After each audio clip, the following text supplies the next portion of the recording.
8 Mart'ta qadınlara deyilir: siz çox güclüsüz. Siz hər şeyə çatırsınız. Siz dünyanı daşıyırsınız.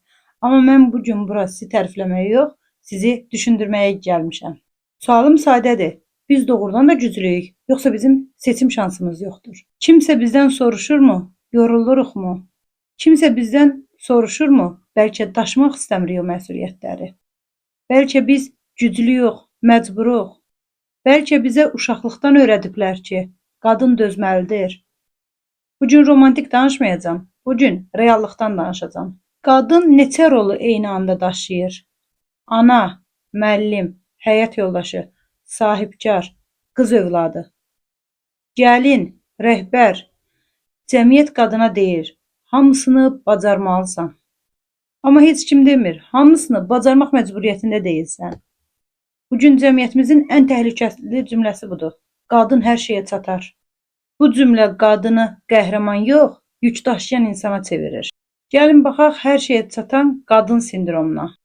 Mən buna sindrom deyirəm. Zəif görünməmək, hər şeyi çatdıra bilmək, kömək istəməmək. Çünki qadın deyir: mən bacarmalıyam. Amma sualım budur: niyə? Çünki sənə öyrədiblər, qadın hər şeyi bacarmalıdır. Güclü qadın hər şeyi tək edir. Amma bu yanlış tərifdir. Hər şeyi bacarmaq tək etmək demək deyil. Hər şeyi tək etmək də güc deyil. Bu nəzarət ehtiyacıdır. Bu qorxudur. Bu, mən yetərli deyiləm düşüncəsinin maskasıdır. Ən güclü qadın hər şeyə yetən deyil, seçim edə bilən qadındır.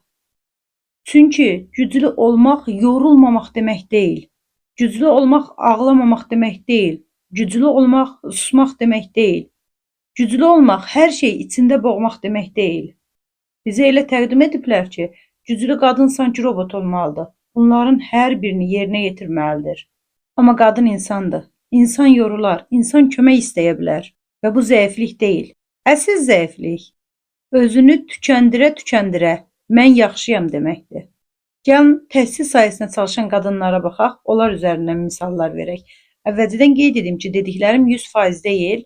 Təəssüflər olsun ki, 80+ faiz göstəricilərinə əsasən danışacağam. Onlar şagirdlərə dəyər öyrədir, amma öz dəyərini aşağı qiymətləndirir. Onlar şagirdlərə liderlik öyrədir, amma öz həyatının lideri özü deyil. Onlar başqasının qurduğu sistemdə illərlə işləyirlər, amma öz sistemlərini qurmaqdan qorxurlar. Niyə? Çünki qadın risk edəndə daha çox mühakimə olunur. Amma unutmayaq, əgər sən öz dəyərini yazmasan, başqaları sənin üçün qiymət müəyyənləşdirəcək. Sən qadın olaraq öz dəyərini görməlisən ki, başqaları da qadın olaraq sənin dəyərini bilsinlər. Və qadın günü hesab olunan 8 Mart sadəcə çiçək günü deyil. 8 Mart sadəcə qadın dəyərinin bilindiyi bir gün deyil. 8 Mart çiçək, gül günü deyil. 8 Mart günün arxasında mübarizə var. Tarixdən də yaxşı bildiyimiz kimi 1857-ci ildə Amerikada, daha sonra 1910-cu ildə Clara Zetkin tərəfindən və hətta 1908-ci ildə şəxsi işlərində iş saatlarının azalması və maaşlarının çoxalması üçün mübarizə aparan qadınlar. Azərbaycana təsir elədiyindən danışacaq olsamız, 1917-ci ildə Rusiyadakı qadınların söz haqqı tələb etməsi, hansı ki, bugün Azərbaycanda qeyd olunur və bu 1975-ci ildə BMT tərəfindən qəbul olunmuş bir gün idi.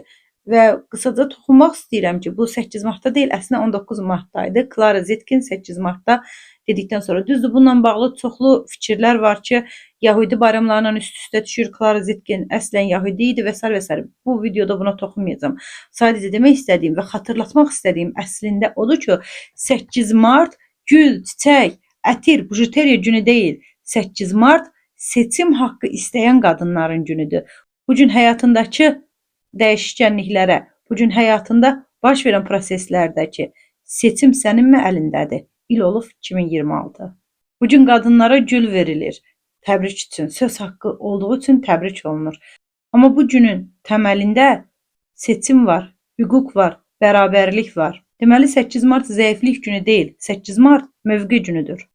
O qadınlar küçəyə çıxanda güclü qadın olmağa çalışmırdılar. O qadınlar küçəyə çıxanda seçim haqqı istəyirdilər. Bugün bizdə seçim var. Sual budur. İstifadə edirikmi? Və elə gec olmadan elə bu gün bir qərar ver. Öz həyatında hansı yükü daşımaqdan imtina edirsən. İstəsəniz videonun rəy hissəsinə yazın, istəsəniz statusda paylaşıb məni də işarələyin. Nə formada istəyirsiniz. İstəsəniz paylaşmayın, öz ürəyinizdə bunu düşünün. Bu gün qərar verin. Öz həyatında hansı yükü daşımaqdan imtina edirsən. Özünə sual ver. Sən güclüsən, yoxsa sadəcə dözürsən? Sən seçirsən, yoxsa sadəcə daşıyırsan? Videonun əvvəlində dediyim kimi, güclü qadın hər şey edən qadın deyil. Güclü qadın güclü seçimlər edən qadındır. Və bəli, güclü qadın kömək istəməyi bilən qadındır. Bu 8 martda sənə çiçək yox, məsuliyyət verirəm. Sən öz həyatının rəhbərisən, yoxsa tamaşaçısı? Seçim sənindir. Və məsləhətim bundan ibarət olar ki, düşün və fikirləş gör neçə dəfə öz ürəyindən bu sözləri keçirmisən ki, mən hər şeyi etmək məcburiyyətində deyiləm. Mən yorula bilərəm. Mən kömək istəyə bilərəm. Mən seçim edə bilərəm. Mən öz həyatımın lideriyəm. Və özümə tənqidə yanaşaraq, özümə obyektiv şəkildə yanaşaraq, açıq şəkildə deyirəm ki, mən belə şeylər deməkdən heç vaxt çəkinməmişəm. Öz həyatımla bağlı çox gec, 30 yaşlara yaxın bir vaxtda qərar vermişəm. Bəlkə bu videoya baxan kimsə 20'li yaşlarının əvvəlindədir. Bəlkə daha gənc, bəlkə daha yaşlı. Fərqi yoxdur. Siz gec olmadan başlayın bu qərarı verməyə. Öz həyatınızla bağlı güclü qadın olmaq üçün mübarizə aparmayın. Güclü qadın yük daşıyan qadın deyil. Bunu unutmayın. Güclü qadın olmağa çalışmayın. Həyatınızda güclü qərarlar verməyə çalışın. Cəmiyyətimizi əsas götürərək faizlərlə əgər deyiriksə, gərək qadınlarımızın çoxu qurban psixologiyasından çıxsınlar. Düzdür, 8 martda deyilir ki, siz incəsiniz, siz zərifsiniz, siz gülsünüz. Mən isə deyirəm, qadın olmaq nə imtiyazdır, nə də bəhanə. Əgər sən öz həyatına liderlik etməyəcəksənsə, heç kəs səni xilas etməyəcək. Gündən qır. Çünki qadınam deyə başlayan bütün bəhanə cümlələrini. Cəmiyyət icazə vermir arqumentini, başqaların nə deyər baxış bucağını. Qorxunun arxasında gizlənməkdən qaç, qurban rolundan çıx. Əziz xanım müəllimlər, siz sadəcə lövhəyə təlim nəticəsi yazmırsınız. Siz şagirdlərin, yetişən nəslin gələcək həyatının istiqamətini yazırsınız.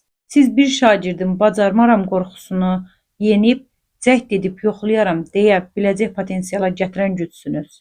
Siz bəzən ana şəfqəti, bəzən lider mövqeyi, bəzən də psixoloq səbrisiniz.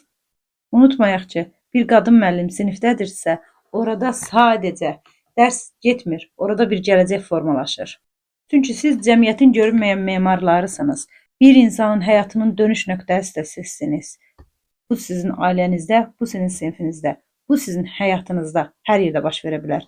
Gec olmadan öz həyatınızı yaxşı istiqamətində dönüş nöqtənizi də müəyyənləşdirməyinizi arzu edirəm. İlk başda anam olmaqla bütün qadınların 8 martını təbrik edirəm. Tək 8 martda deyil, ilin 365 günündə də öz həyatınızın sahibi siz olun, öz seçimini verən siz olun. Səbriniz azalmadan, dəyəriniz artaraq davam edin.